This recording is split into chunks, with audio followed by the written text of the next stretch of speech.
مش قادر اخد نفسي. ايه ده؟ ان انا لو ما وصلتش للشيب اللي انا عايزه في خلال الاربع شهور دول هحذف التشانل.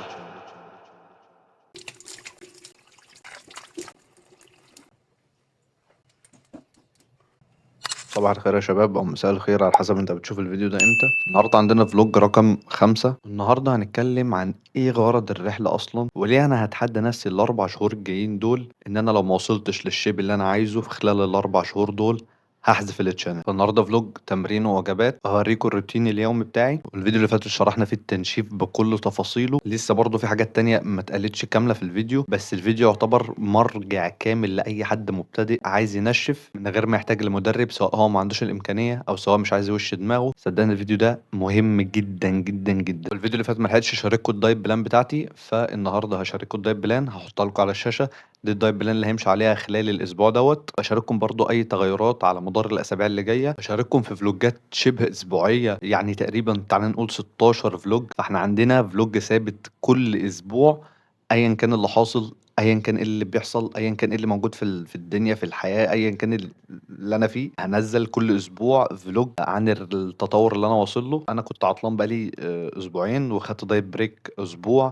المفروض انا بدأت من شهر، بس هنكنسل كل ده ونرجع نبدأ من اول وجديد ما كنا ما فيش اي حاجة. فالنهارده هاخد الميزان والقياسات والصور، كل حاجة من اول وجديد. احنا بدأنا يومنا بصلاة الفجر، عملنا القهوة.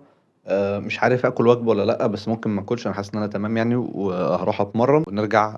هظبط معاكم موضوع الوجبات واقول لكم برضه على شوية تريكات في موضوع الوجبات ده هتظبط معاكم الدنيا اكتر. فبس هنخلص قهوتنا وهنرجع على الكمبيوتر نظبط كام حاجة في الدايت بلان ونمشي على الجيم. والله المراية لا فايدة. يا شباب احنا في الجيم. انا كنت هلعب ايه. عندي تمرينة ارنولد سبليت، صدر وظهر. أنا مش عارف، انا بعيد تقريبا اوت اوف فوكس، بس قشطه. عندي تمرينة صدر وظهر، دي التمرينة التانية في الارنولد سبليت. انا مش بلعب ارنولد سبليت في العادي، بس انا حاسسها مريحة اليومين دول بالنسبة لي، بالنسبة للجدول يعني، فداخلها اليومين دول كده بالحب يعني. فيلا بينا هنسخن، بعد كده ايه نخش نودي على طول. التمرين ده المفروض يعني يبقى في حاجة، مش فاكر والله جبت ريزيستنت باند معايا ولا لأ، بس هو يعني ايه المفروض يبقى فيه بند أو حاجة. أنا مش فاكر الصراحة أنا جبت البند معايا ولا لأ، بس إن شاء الله هكون جبته عشان نلعب شوية حاجات كده ايه تسخن الكتف حلو عشان ما يهزرش معانا. فنشوف البند. البندات دي كانت مش عارف تقريبا 120 جنيه ولا 150 جنيه، بس قشطة يعني كويسة، هتفيدك في الحوار ده. اطلع سنة.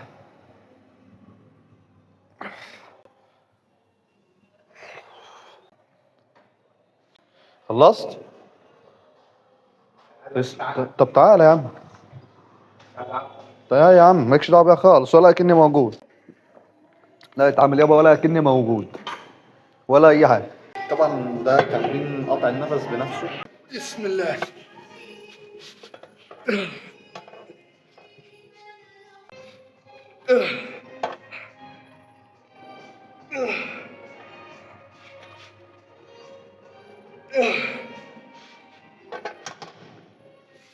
فوك.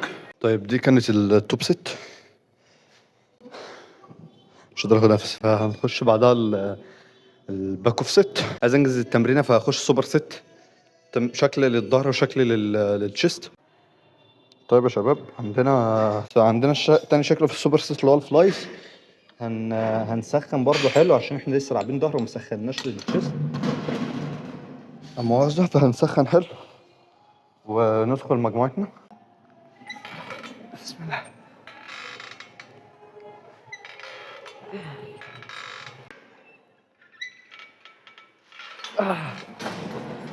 خلصنا التوب ست، هنخش على الباك اوف ست. بعد الباك اوف ست عندنا كيبل شراجز، هنلعبها بالبار الزجزاج اللي هو الايزي بار.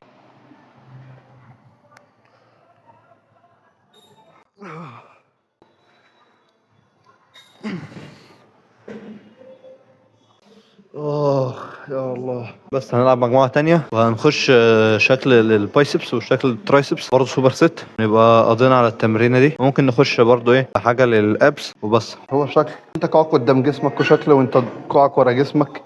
ولو عايز تاخد حاجة للبراكياليس هتلعب اي شكل هامر سواء بالحبل على الكابل او بالدمبل، وانت كده مش محتاج اي حاجه تانية للبايسبس عامه.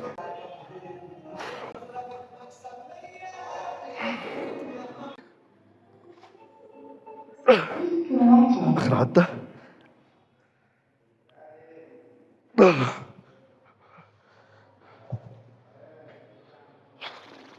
يا الله. خلينا في الباك اوف سيت نريح الدكه درجه كمان ورا.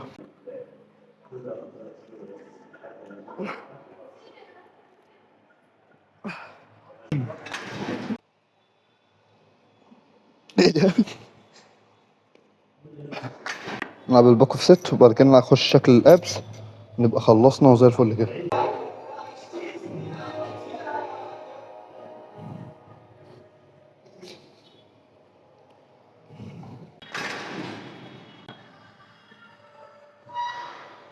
طيب يا شباب احنا خلصنا، نطير على البيت نظبط ايه موضوع الوجبات، اصل انا خانقكوا كده فاهم، خانقكوا.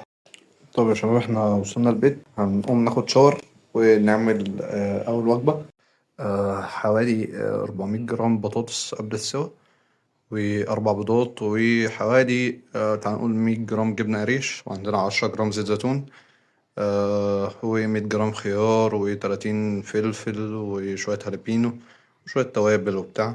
وعندنا كوباية نسكافيه، فهنخلص الوجبة دي، نخلص النسكافيه ونشوف هنعمل ايه على الجهاز وبس. ممكن حد يسأل ايه الجبنة القريش فين؟ الجبنة القريش بتاع البينك اللي هناك دي. لو عايزين طريقتها قشطة، بعملها بهالبينو وبتاع شوية حبشتكنات كده قشطة، طعمها بيبقى كويس. أنا الناس ما عنديش مشكلة في طعم الجبنة القريش، بس هو مع الوقت بقى إيه فاهم الواحد خلاص كفاية. كفاية جبنة قريش، فعشان إيه نسهل الدنيا شوية بعملها بالطريقة دي بقى قشطة. بعملها دريسنج سلطة زي كده مثلا فاهم، بقطع البطاطس وأقطع البيض وأقطع الخضروات كلها اللي أنا عايزها، وأروح أعملها زي الدريسنج كده فاهم، وبتبقى قشطة سبايسي شوية وطعمها خطير الصراحة. الفيديو بتاع كريم السيد ده خطير الصراحة. طب يا شباب ده وقت المكملات بتاعتنا دلوقتي. ما اعتقدش ده كرياتين مونوهيدرات، هناخد منه سكوب، وده يعتبر الراجعة بتاعتي على الكرياتين. يعني دي بداية أو ده أول يوم هبدأ أستخدم فيه الكرياتين في الجيرني يعني. هل الكرياتين تستخدمه في فترة وتوقفه في فترة؟ قلنا لأ قبل كده، واتكلمنا في فيديو فات عن الموضوع دوت. هتلاقوه تقريبا في أول فلوج، في أول فلوج على التشانل. فهاخد 5 جرام، مش هنعمل لودنج يعني، سيبك من العبط دوت. تاني حاجة معانا الأوميجا 3، ودي جايبها أوميجا ار اكس عشان طعم السمك في البتاعة التانية، وبرضه نسبه كويسة. وعندنا اوكتوزنج، وعندنا ليميتلس ماكس. انت مش شرط تاخد كل الحاجات دي، الحاجات دي مناسبه لاحتياجي انا ولاستخدامي انا. عندنا برضو فيتامين د، ما باخدوش كل يوم عشان ما يعمليش هايبر كالسيميا او حاجه، فباخد حبايه كل 3 ايام او يومين.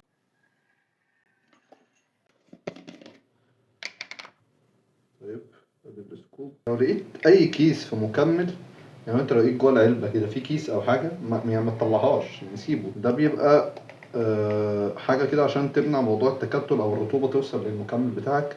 يعني هو المكمل ده يعتبر فيه سن رطوبه بس قشطه، هو ما كتلش او حاجه يعني، فزي الفل. دي باخد منها 2 أو 3 اقسم بالله ونبلعها. بعد كده هنمضغ التلاتة جاميز دول بس. الناس اللي شغاله زي ما انتم شايفين هم عليهم سكر بس قشطه، يعني سعراتهم مش اللي هي عاليه قوي يعني.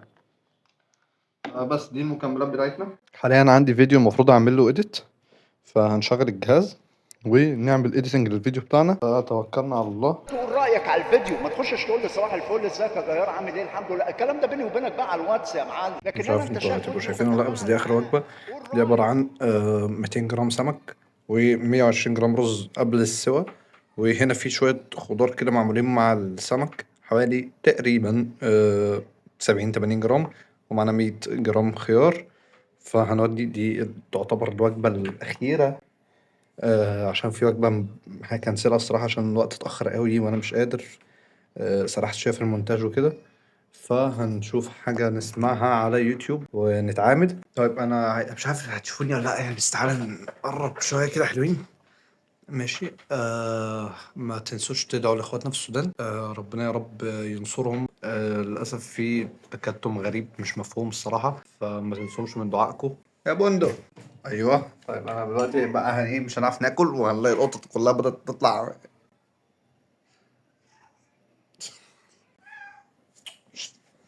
بعدين وبس يا شباب، اعتقد دي كانت نهايه الفلوج. انا مراقبك شايفك ايه يا بات.